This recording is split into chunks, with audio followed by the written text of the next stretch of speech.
Can a civil matter become criminal? The answer is absolutely. As a criminal defense attorney, we have so many cases that begin as a civil matter and then morph into something much more serious and morph into a criminal matter. I would say these stem from two main sources. The first is usually some type of divorce or family dispute. It is so common that we get a case that's going through a divorce or a separation, or there's a child custody dispute.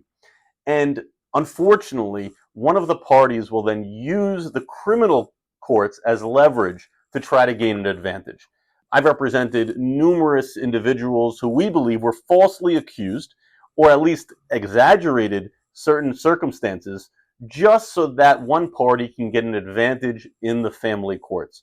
We've one case right now where we have an allegation of something that took place 2 years ago, and all of a sudden today, we hear that there's an allegation being made, and now this matter is being litigated in criminal courts. Now, the important thing is for a defense attorney to really be able to explain this to the prosecutor and to the judge. Be able to explain that there's a motive here. This is not a real criminal matter. This is a civil matter that's being brought into the criminal hemisphere. And a good attorney can explain that to the judge, explain that to the DA.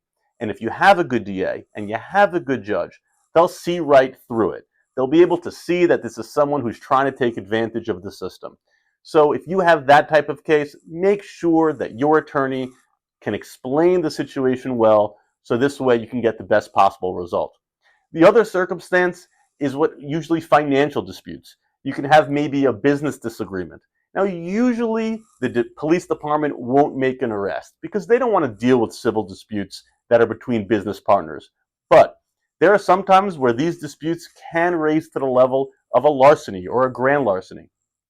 Again, in those cases, it's imperative that your attorney is able to show the courts and show the DA that this is really a civil matter and not something that belongs in the criminal courts.